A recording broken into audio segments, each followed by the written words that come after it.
Hello दोस्तों, आज की इस वीडियो में एक नए टॉपिक के साथ हम बात करेंगे 50 top most one liner geography questions. तो दोस्तों कर देते हैं इस वीडियो को जल्दी से जल्दी स्टार्ट।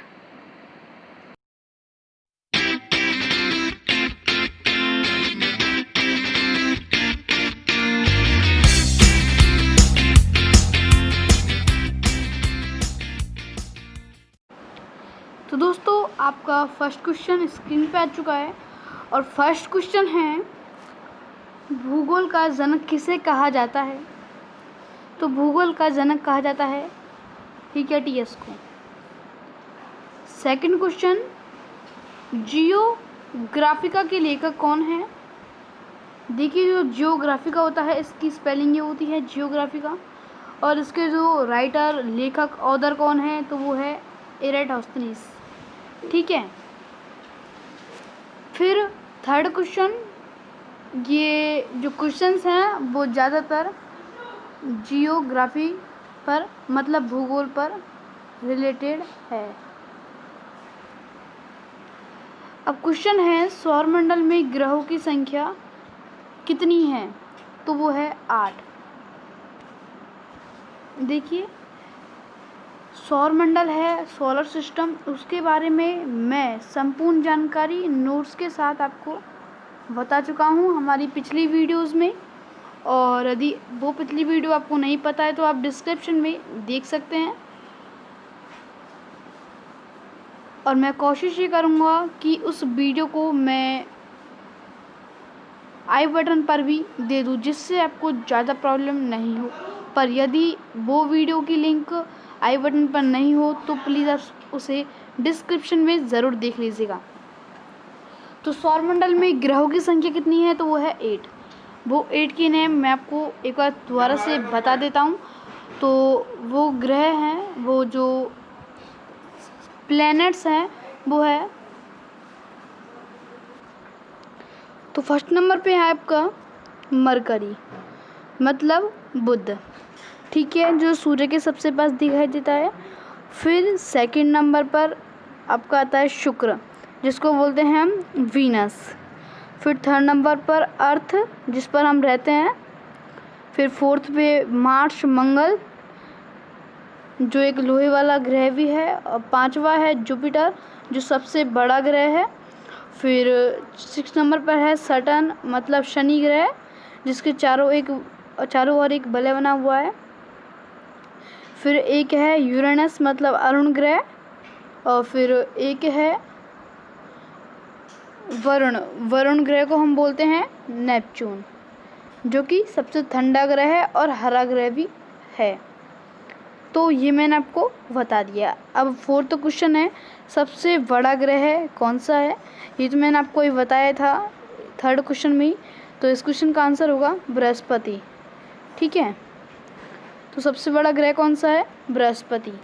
फिर पांचवा क्वेश्चन है, वे दो ग्रह कौन से हैं जिनके उपग्रह नहीं हैं? ठीक है, तो वो ग्रह हैं बुध और शुक्र, मरकरी एंड वीनस। ठीक है, अब छठे क्वेश्चन की भी हम बात कर लेते हैं। तो देखिए, सिक्स्थ क्वेश्चन है, सूर्य के गिर्द एक परिक्रमा में कौन सा ग्रह अधिकतम मैक्सिमम टाइम लेता है? तो वो है नेपच्यून वरुण। ठीक है, मैं आपको इसका जो तरीका है, मैनर है, वो मैं आपको बता देता हूँ किस प्रकार है। तो देखिए, जैसे जो सूर्य है वो इतना बड़ा होता है, कुछ ऐसा मान लेते हैं आँख के गोले की तरह होता है वो। ये है आपका सूर्य। ठीक है, ये मैंने इसको लिख दिया सूर्य, और मैं इसको जूम कर लेता हूँ मतलब बड़ा कर लेता हूँ। एक तरह से मैंने इसको बड़ा भी कर लिया। फिर ये वाला है, मैं इसका कलर चेंज कर लेता हूँ। देखिए यहाँ पर जो ये कुछ इस तरह का, ये है आपका मरकरी बुध। फिर ये वाला है आपका वीनस शुक्र, ये वाला अर्थ, ये वाला मार्स, ये वाला जुपिटर, और ये वाला सैटर्न, और ये वाला है यूरेनस अरुण, और ये वाला है नेपच्यून वरुण। तो ये मैंने आपको ये सोलर सिस्टम बना दिया है। ठीक है, मैंने ये सोलर सिस्टम आपको बना दिया है। सोलर सिस्टम मानी क्या होता है? सौर मंडल। ये मैंने आपको स्क्रीन पे बना दिया। सौर मंडल कुछ इस तरह का दिखाई देता है। तो इसमें ये कह रहा है जैसे हम थोड़ा सा ऐसे करते हैं, 1 मिनट के लिए थोड़ा इसको इरेज कर देता हूँ, जिससे आपको ज़्यादा प्रॉब्लम बाद में नहीं होगी। ठीक है,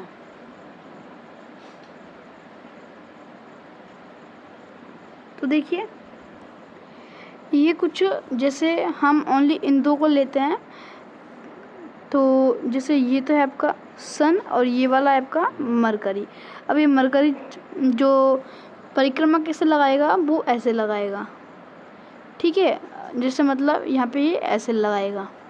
तो इसको इसने थोड़ा कम समय चक्कर लगाया, फिर मैंने इसको राउंड किया तो मुझे थोड़ा और ज़्यादा टाइम लगा। इसको राउंड करने पर मुझे थोड़ा और ज़्यादा टाइम लगा, इसको करने पर मुझे और ज़्यादा टाइम लगा, इसको करने पर मुझे और ज़्यादा टाइम लगा, इसको भी करा तो मैंने इसमें बहुत ज़्यादा टाइम लगा। मतलब टाइम बढ़ता जा रहा है।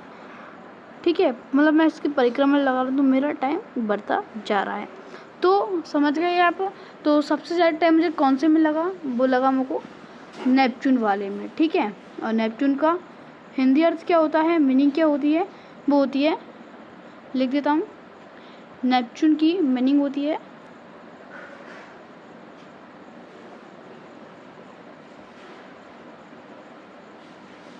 वरुण। ठीक है, जो कि एक प्लेनेट है, मतलब एक ग्रह है।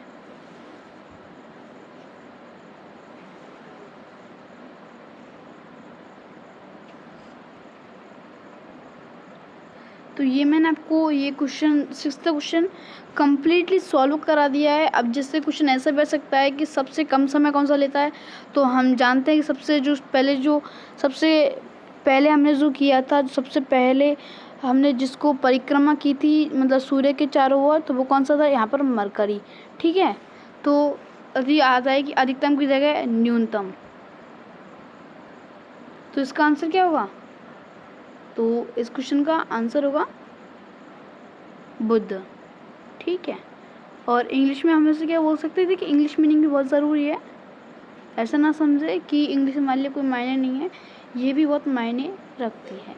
ठीक है, तो 6ठा क्वेश्चन हमने कंप्लीट कर लिया।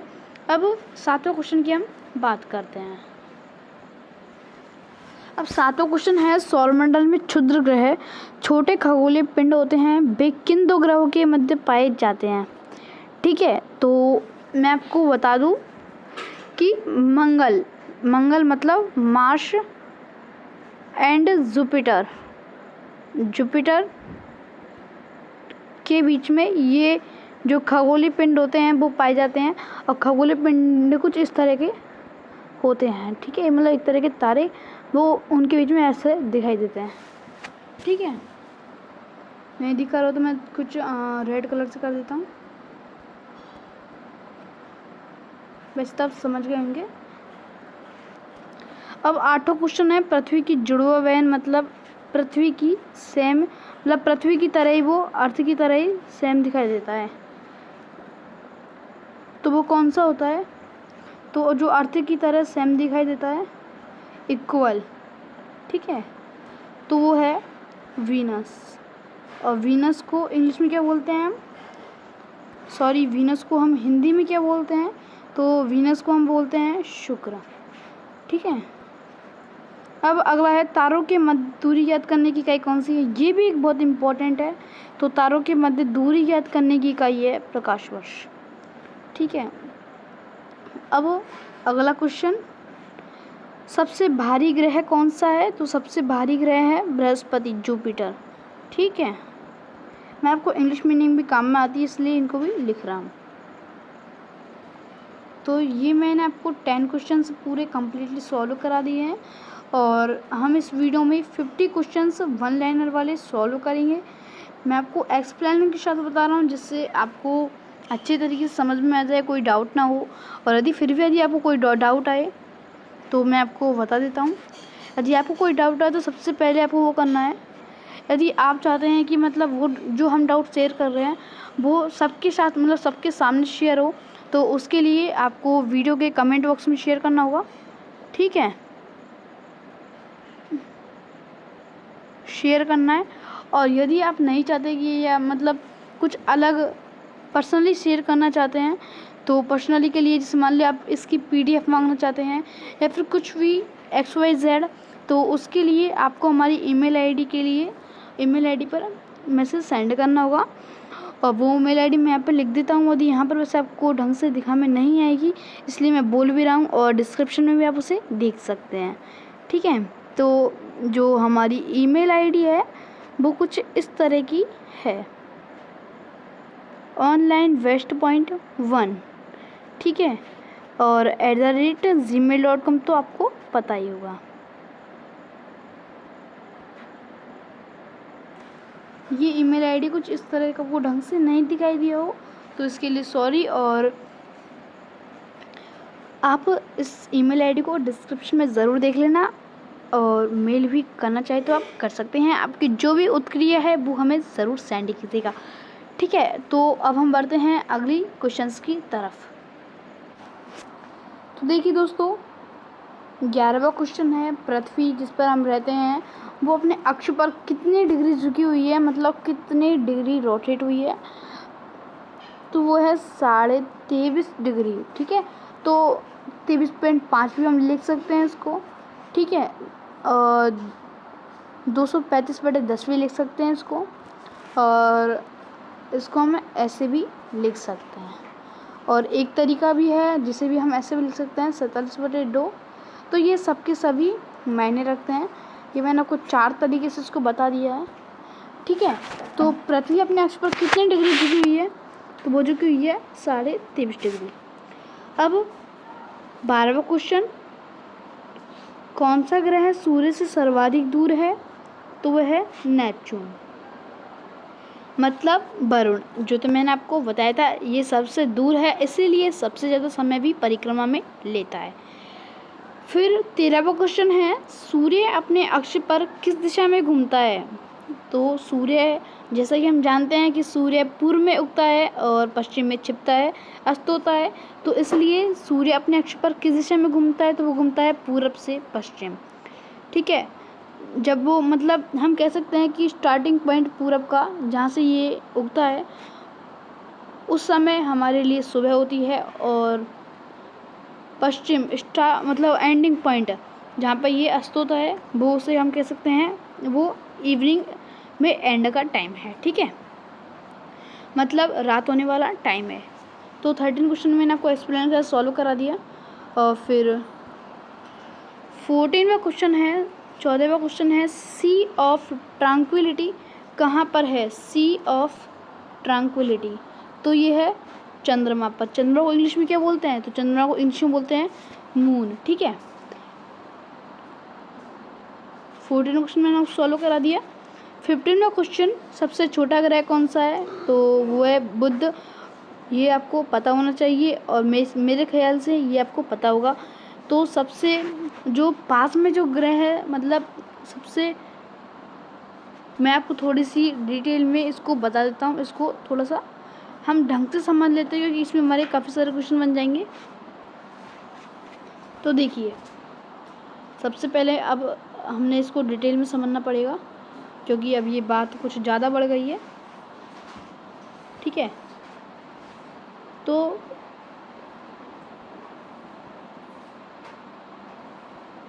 ये जो आपको दिखाई दे रहा है ये तो है सन। ठीक है, फिर हम बात करें तो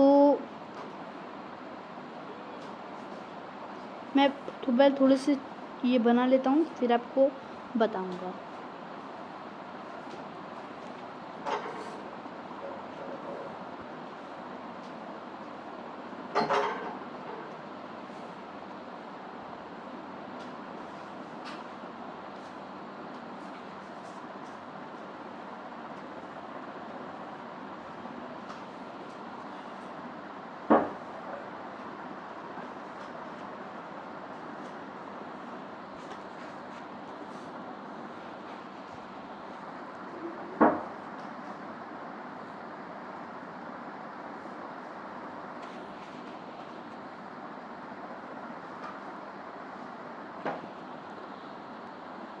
ठीक है, तो मैंने ये जो पिक्चर्स है ये मैंने बना ली है और इनके नेम्स मैं डाल देता हूँ।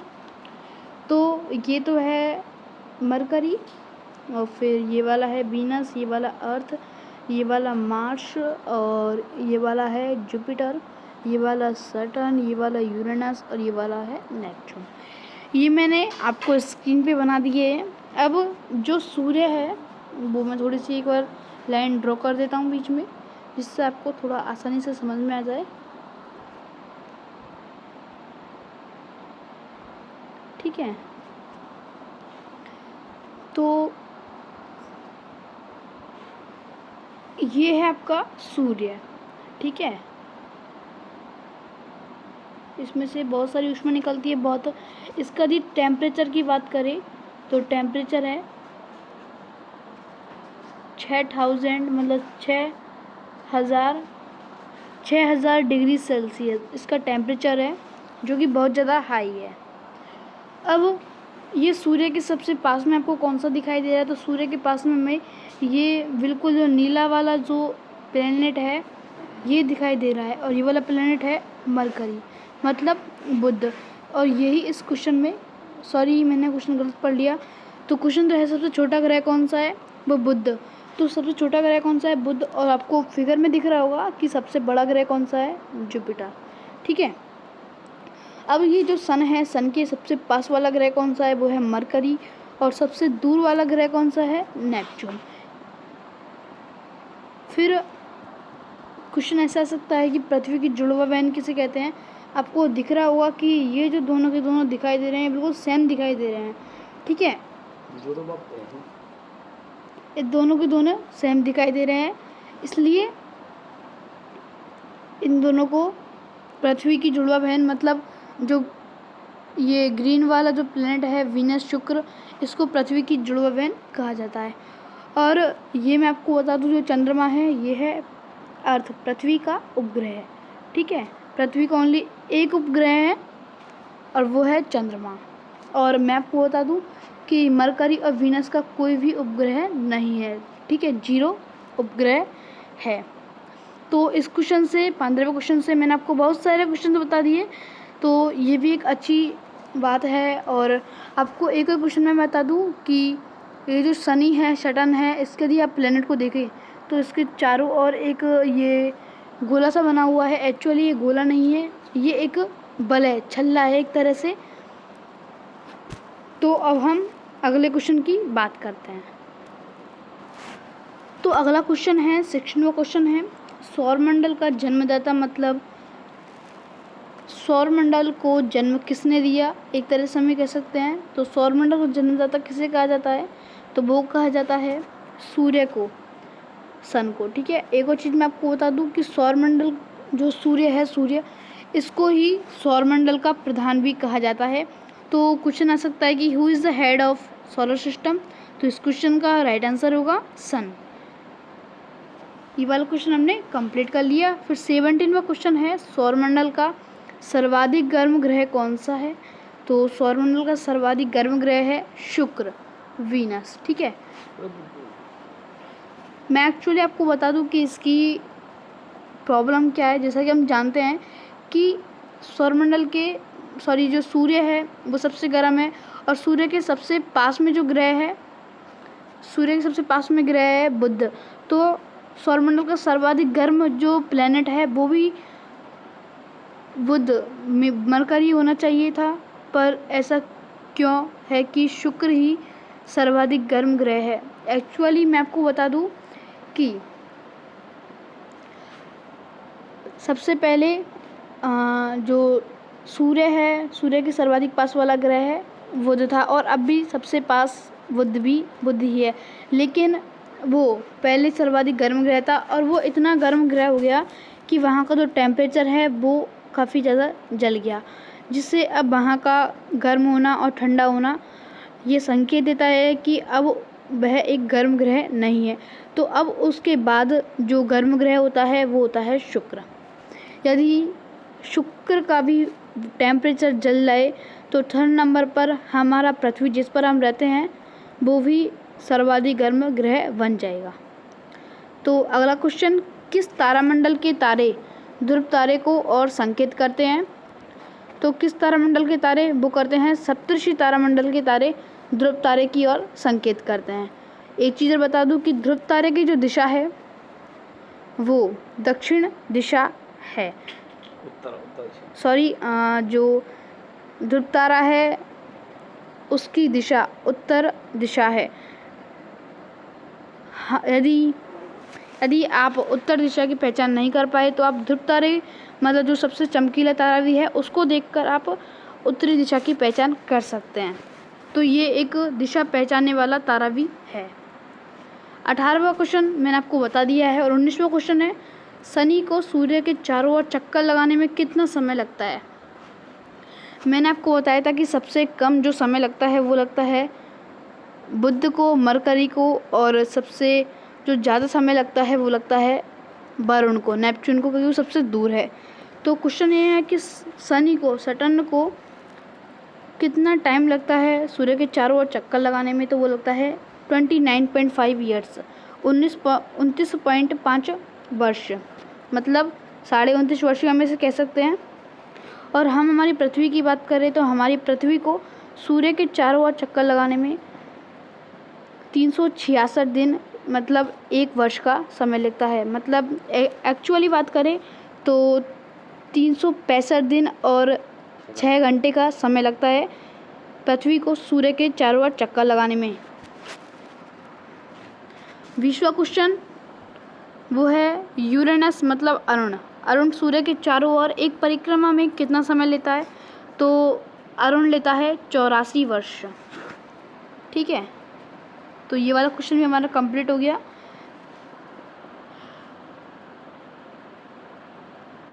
तो 21वां क्वेश्चन है, पृथ्वी परिभ्रमण करती हुई प्रति मिनट करीब कितनी दूरी तय कर लेती है? तो इस क्वेश्चन का राइट आंसर है 49 किलोमीटर्स। ठीक है, फिर 22 क्वेश्चन है, तारे का रंग किसका सूचक है? मतलब तारा जितना डार्क होता है, हल्का होता है, वो किसका प्रतीक है, क्या बताता है वो हमको? तो वो बताता है उसका ताप का। यदि उसका रंग बोल्ड है, गहरा है, तो उसका टेम्परेचर भी हाई है, और यदि उसका जो रंग है, जो उसका बोल्डनेस है, वो यदि हल्की है तो समझ लीजिए कि उसका टेम्परेचर भी कम है। तो 22वां क्वेश्चन ही मैंने आपको बता दिया एक्सप्लेन के साथ। फिर 23 वाला क्वेश्चन है, कौन सा ग्रह हरे प्रकाश को उत्सर्जित करता है? मतलब हरा प्रकाश को, मतलब जो ग्रीन प्रकाश है उसको, ग्रीन लाइट को उत्सर्जित करता है। तो वो ग्रह है वो है नेपच्यून, वरुण ग्रह। ठीक है, अब 24वां क्वेश्चन है, हमारी आकाशगंगा कौन सी है? वो है मंदाकिनी। तो मंदाकिनी के केंद्र की परिक्रमा करने में सूर्य को कितना समय लगता है? तो जो मंदाकिनी है, मंदाकिनी के केंद्र की परिक्रमा करने में सूर्य को कितना समय लगता है? तो सूर्य को लगता है 25 करोड़ वर्ष, जो भी एक काफ़ी लंबा टाइम है। ठीक है, अब 25 क्वेश्चंस मतलब इस वीडियो का 25वां क्वेश्चन मतलब आधा क्वेश्चन कंप्लीट होने वाले हैं। तो आधे क्वेश्चन का जो एंडवा क्वेश्चन है 25वां क्वेश्चन, वो है ब्रह्मांड की उत्पत्ति का सर्वाधिक मान्य सिद्धांत कौन सा है? तो ब्रह्मांड की उत्पत्ति का सर्वाधिक मान्य सिद्धांत है बिग बैंग सिद्धांत। ठीक है, ये काफ़ी सारे सिद्धांत हुए हैं, उनमें एक बिग बैंग सिद्धांत है। इसकी भी डिटेल मैं आपको कुछ मैं अगली वीडियो बनाऊंगा, उसमें भी कोशिश करूंगा कि इसको दूंगा। इसलिए इस वीडियो को लाइक, शेयर एंड कमेंट और बेल आइकन ज़रूर प्रेस कर दीजिएगा, ताकि जब भी हम कोई भी वीडियो डालें तो सबसे पहले आप उसे देख पाएँ। और हो सकता है कि अगली वीडियो बिग बैंग सिद्धांत पर हो। ठीक है, तो इसके लिए भी आप हमारी वीडियो को सब्सक्राइब एंड बेल आइकन ज़रूर प्रेस करना।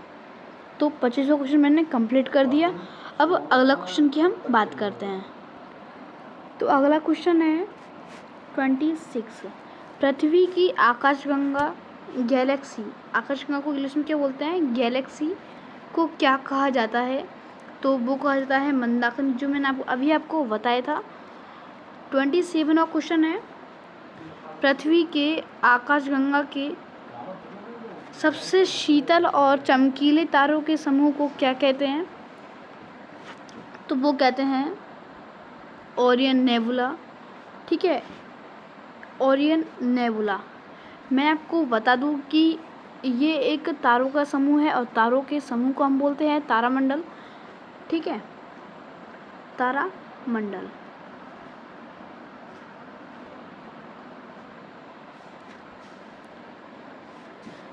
इसमें मैं आपको बता देता हूँ कि ओरियन के बारे में थोड़ी सी डिटेल। तो ओरियन एक तारामंडल है जो मैंने आपको बताया है, और ओरियन में 8 तारे हैं, और 8 तारों की यदि आप साइज़ देखोगे गूगल पर सर्च मारना, तो इसकी जो आकृति है वो एक शिकारी के समान है। ठीक है, तो 27वां क्वेश्चन कंप्लीट हो चुका है। अब 28 क्वेश्चन है, किस ग्रह के दिन के मान और उसके अक्ष का झुकाव लगभग पृथ्वी के दिनमान और झुकाव के समतुल्य है। तो ऐसा कौन सा ग्रह है जिसका दिन का मान और उसके अक्ष का झुकाव वो लगभग पृथ्वी के दिनमान के समान है, समतुल्य है, तो वो है नेपच्यून के। एक्चुअली ये सभी चीज़ मैंने आपको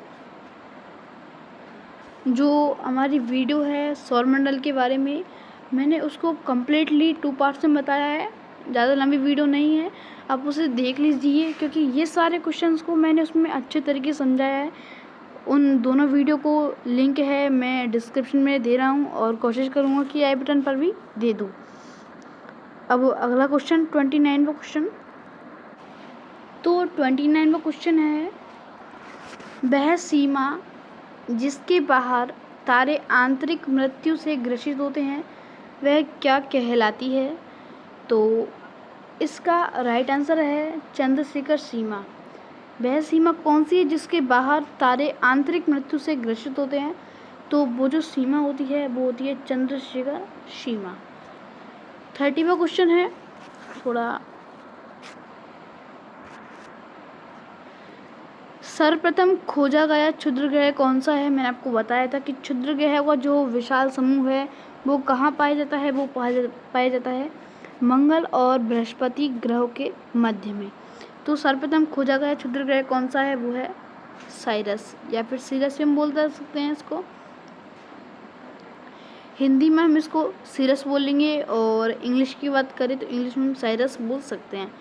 फिर 31वां क्वेश्चन है, ब्लैक होल सिद्धांत किसके द्वारा दिया गया, तो ब्लैक होल सिद्धांत दिया गया था एस चंद्रशेखर द्वारा। 32 क्वेश्चन है, ब्रह्मांड का सबसे बड़ा तारा कौन सा है, तो ब्रह्मांड का सबसे बड़ा तारा है स्पाइनल ओरेगी। ठीक है, ये जो वीडियो है एक तरह से आप ये समझ लीजिए कि ये वीडियो जो मैंने सौरमंडल का पार्ट 1 एंड पार्ट 2 डाली थी उसका ही टेस्ट है, तो आप भी टेस्ट शायद अटेम्प्ट कर रहे होंगे। और 33 क्वेश्चंस है, मतलब 33वां क्वेश्चन है, पृथ्वी और चंद्रमा के कक्ष तलों में कितने डिग्री का झुकाव होता है, तो पृथ्वी और चंद्रमा अर्थ और मून के कक्ष तलों में कितनी डिग्री का झुकाव होता है, तो वो होता है 5 डिग्री का। ठीक है, अब अगला क्वेश्चन 34वां क्वेश्चन है, आकाश में सबसे चमकीला तारा कौन सा है, तो आकाश में सबसे चमकीला तारा है साइरस।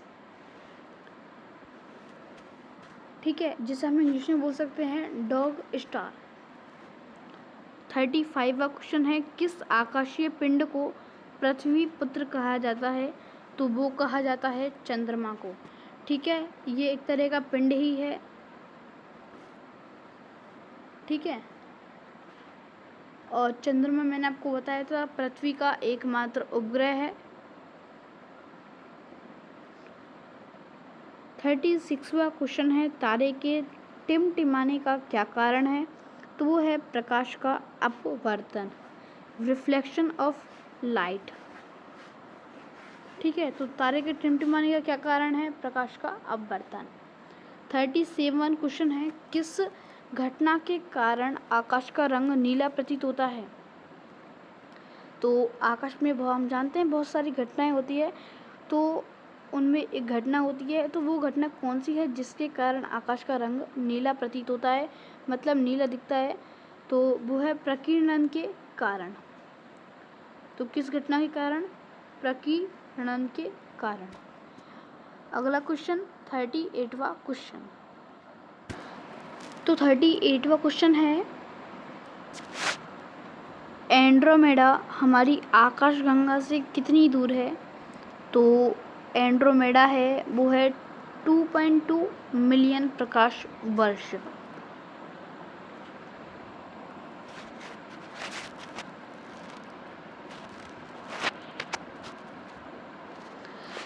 ठीक है, तो 39वां क्वेश्चन है, अंतरिक्ष यान, एक अंतरिक्ष यान है वो है मैगेलन, वो किस ग्रह पर भेजा गया, प्रक्षेपित किया गया? तो वो प्रक्षेपित किया गया था मंगल ग्रह पर। 40वां क्वेश्चन, सौरमंडल का कौन सा ग्रह सूर्य से निकटतम है? तो सौरमंडल का मैंने आपको बताया था कि बुध ग्रह मरकरी है जो सूर्य से सबसे निकटतम है। और बात करें सबसे दूरतम, मतलब दूर वाले ग्रह की, तो वो है वरुण, नेपच्यून ग्रह। तो सौरमंडल का कौन सा ग्रह सूर्य सबसे दूर है? वो है नेपच्यून, वरुण। 41 क्वेश्चन है, किस ग्रह का आकार पृथ्वी के आकार के लगभग बराबर है? तो मैंने बताया था आपको, शुक्र, वीनस का। ठीक है, और इसे पृथ्वी की जुड़वा बहन भी कहा जाता है। 42 क्वेश्चन है, सूर्य से पृथ्वी तक प्रकाश को आने में कितना समय लगता है? तो वो लगता है 8 मिनट 16.6 सेकेंड्स। जो सूर्य की किरणें हमारे पृथ्वी तक पहुंचती है तो वो कितने टाइम में पहुंचती है? वो पहुंचती है 8 मिनट 16.6 सेकेंड। एक तरह से 8.25 मिनट भी हम इसे कह सकते हैं। 43वां क्वेश्चन है, अंतरिक्ष यात्री को आकाश का रंग कैसा दिखाई देता है? तो अंतरिक्ष यात्री को आकाश का रंग दिखाई देता है काला। और यदि हम यहाँ से देखें तो हमको नीला और काला दोनों दिखाई देते हैं। अब 44वां क्वेश्चन है, कौन सा तारा पृथ्वी के सर्वाधिक समीप है? तो वो है सूर्य। ठीक है, कौन सा तारा पृथ्वी के सर्वाधिक समीप है? वो है सूर्य। तो 44 क्वेश्चंस कंप्लीट होते हैं और 5 से 6 क्वेश्चन अभी बच रहे हैं, तो इन्हें भी हम जल्दी से कर लेते हैं। 45वां मतलब 45वां क्वेश्चन है, शीघ्रता से घूमने एवं उच्च रेडियो तरंग छोड़ने वाला पल्सर क्या है? तो वो है न्यूट्रॉन तारा। ठीक है, 46वां क्वेश्चन है, ब्रह्मांड में विस्फोटी तारा क्या कहलाता है? तो मतलब ब्रह्मांड में विस्फोटी तारा कौन सा है, एक तरह से कह सकते हैं? तो ब्रह्मांड में विस्फोटी तारा है अभिनव तारा। 47वां क्वेश्चन है, एक खगोलीय दूरी क्या होती है? तो एक खगोलीय दूरी होती है पृथ्वी और सूर्य के बीच की दूरी। 48वां क्वेश्चन, सौरमंडल की खोज किसने की? तो वो की थी कोपरनिकस ने। 48वां क्वेश्चन कंप्लीट हो चुके हैं। तो 49वां क्वेश्चन है, सौरमंडल का सबसे ऊंचा पर्वत कौन सा है? निक्स ओलंपिया, और वो किस ग्रह पर स्थित है? तो वो है मंगल पर। और मंगल को हम इंग्लिश में क्या बोलते हैं? मार्स, जो मैंने आपको बताया था। 50वां क्वेश्चन है, अंतिम क्वेश्चन है, तो इसको ध्यान से देख लीजिए। एक प्रकाश वर्ष कितनी दूरी के बराबर होता है? कितने डिस्टेंस के इक्वल होता है? तो ये होता है 9.46 इंटू 1012 किलोमीटर। ये भी एक इम्पॉर्टेंट क्वेश्चन है बहुत सारे एग्ज़ाम्स के लिए। एग्ज़ाम्स के नाम मैं आपको लिख देता हूँ। तो देखिए, सबसे पहले तो ये रीट के लिए बहुत अवेलेबल है, मतलब बहुत इम्पॉर्टेंट है। रीट जीके एक तरह से हम इसे लिख सकते हैं। फिर रेलवे के लिए भी इम्पॉर्टेंट है, और फिर ये ग्रुप डी, और थोड़ा कलर चेंज कर लेता हूँ जिससे आपको कोई प्रॉब्लम नहीं हो। ग्रुप डी के बाद में एनटीपीसी और पीटीईटी, इनके लिए भी ये क्वेश्चन जियोग्राफी के हैं, इसलिए काफ़ी इम्पोर्टेंट क्वेश्चन है। तो मैंने आपको 50 पूरे कंप्लीट 50, वैसे तो मैंने आपको 50 क्या 70-80 क्वेश्चन बता दिए हैं, क्योंकि मैंने आपको एक्सप्लेन के साथ में भी ऐसे 1-2 क्वेश्चन हैं जिनमें मैंने आपको एक ही क्वेश्चन में 5-6 क्वेश्चन बता दिए हैं। तो दोस्तों यार, यदि अभी तक नहीं किया उस वीडियो को लाइक, तो यार लाइक ज़रूर कर दीजिएगा, और इस वीडियो को अपने दोस्तों में शेयर भी कर दीजिए और सब्सक्राइब कर दीजिए, और बेल आइकन ज़रूर प्रेस कर दीजिएगा आने वाली अपडेट्स को पाने के लिए, ठीक है। तो थैंक यू फॉर वाचिंग।